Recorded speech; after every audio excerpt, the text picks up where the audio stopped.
make me happy anymore. Yeah. Most people, you wouldn't say, what brand is it?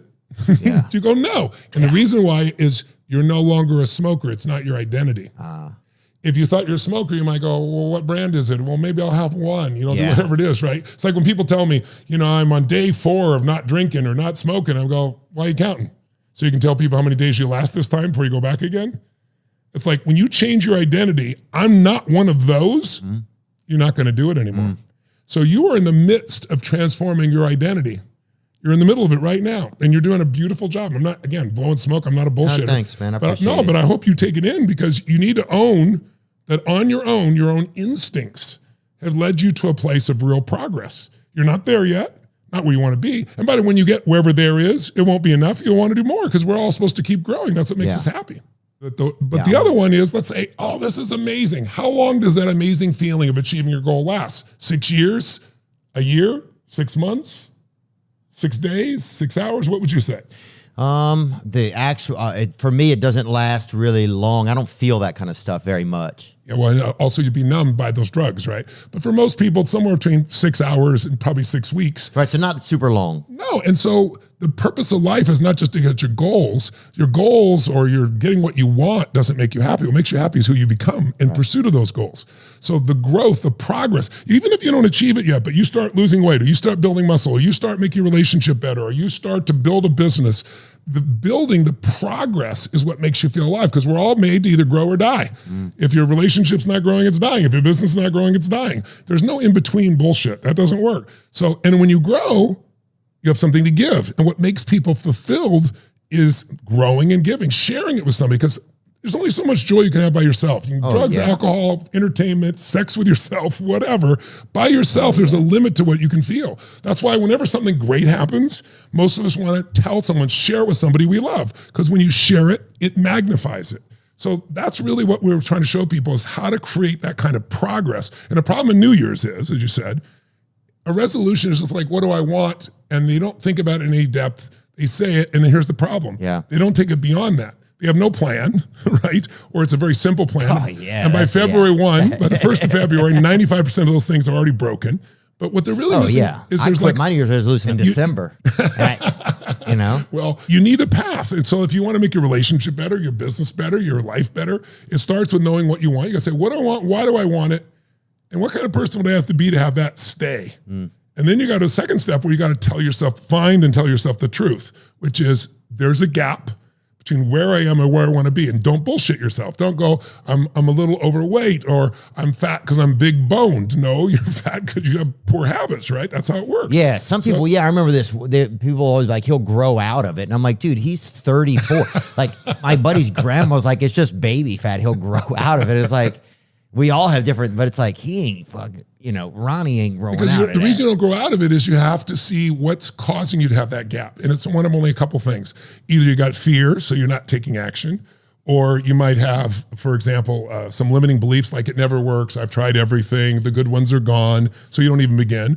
Or you might have some emotion gets in the way, or a bad habit, or maybe you're just missing the skill. Like no one's ever taught you how to make money or grow a business or have a great relationship.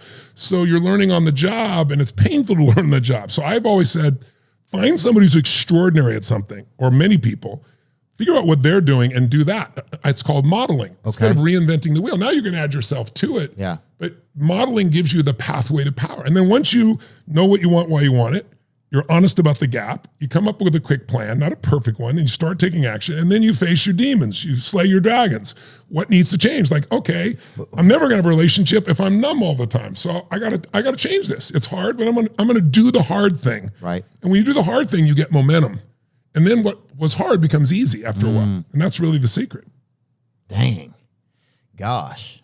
I'm gonna need a calculator to even go through that again. Alcohol is an extraordinarily pernicious drug. And if you're inclined towards it, you can be inclined towards it because you're sensitive to its anxiety-reducing properties, or you can be sensitive to it because it enhances social communication, or because it produces a psychomotor high like cocaine, or all of those at once. And if you're particularly predisposed to alcoholism, you can experience all three at once, and well, all the people that I was in high school with and in college with were extremely hard drinkers. And I drank quite a lot till I was 27. And then I found that I couldn't.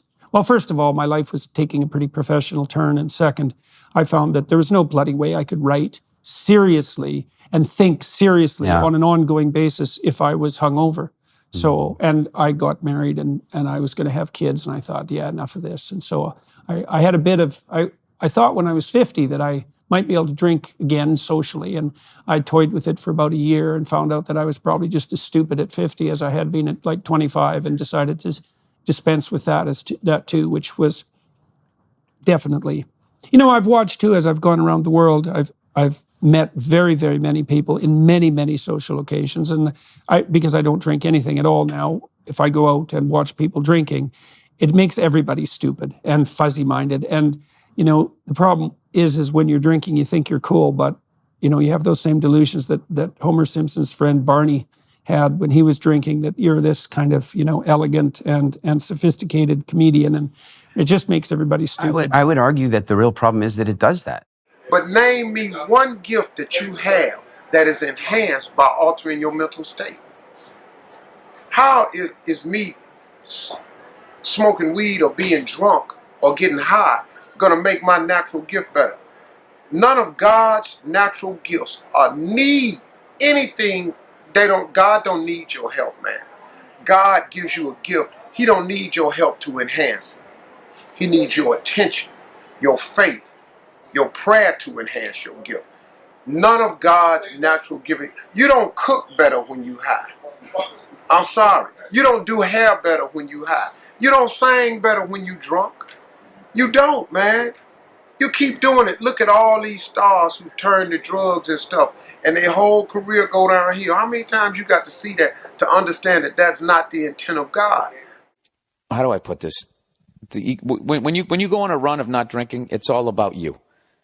Okay, and what you want to do and how long you want to do it. And I wouldn't give in to any like external pressures as to when and where you start drinking again. I always find it funny when I'm not drinking to go to a bar and watch basically everybody slowly roofing themselves, and then just watch the behavior. And like I said, I don't do it in a judgmental way, because I'm more kind of observing like, oh, this is how I was acting. It can definitely suck at night, but there's nothing better in the morning when you wake up without a hangover, ready to take on the world. And I would think at 22 to do that's pretty mature, and you got a chance of meeting your judgment on who you start dating would probably be a lot better, rather than you're hammered and she's hammered, and you start the relationship off in this cloudy area. You might meet another, smart person your age, who's taking some time off herself. Who knows? But as far as like, if you're feeling pressure to start drinking again, that's the wrong reason to start drinking, because everybody else is drinking is not the reason to come back. But, if you feel like you have it under control, and, or if there's an event coming up and you're like, okay, I'm going to drink at that, and then I'm going to immediately shut it off. But I got to be honest with you, that's a tough thing to do, because I was like, I'm going to drink when I went to Vegas, and then I was immediately going to go back on the wagon, and I was able to do it for 4 days, and then it was like July 4th weekend, then I had a beer, and then I've just been kind of drinking ever since. But fortunately, I drank so much in Montreal that now I don't want to drink. I think that I almost need to do that. I got to hit like a wall where I either make such an ass of myself or make such a bad decision, or just do something that it's easy for me to kind of like want to walk away from it. But like I said, it's all up to you. You don't sound like you're an alcoholic. I mean, from your fucking email, I can't really judge it. But like I said, whatever, do whatever you want to do, but don't start drinking again because everybody else is. I guess that would be my advice. Oh, hey, for that kid also who was talking about not drinking, here's another thing too. At my age, I see the results of abusing your body with booze, drugs, food. People say food is a drug, which I would actually 100% agree with. You see the results of it. And unfortunately, when I was up in Montreal, I saw a couple of people that are my age and 10 years older, and they either look the ones that took care of themselves and kind of quit drinking and tried to eat right and that type of thing, they look great. They still got the light in their eye. And then people who've been, hitting it hard, man, it really catches up with you when you get to be my age, where it's like, I've been of legal drinking age longer than I've lived when I wasn't. You know what I mean? That tipping point of like 42 years of age, when you've, and forget about underage drinking that you've already been doing, like it really, really catches up with you. So what you're doing right now, giving your body a break when it's as young as it is a phenomenal thing to do. And, you could actually experiment steering even more into a healthier lifestyle, like learning how to eat a little bit better. Because at 22, man, I mean, you can fucking drink a 12-pack and eat McDonald's late at night and wake up the next day with a flat stomach. But, like, you're setting yourself up for,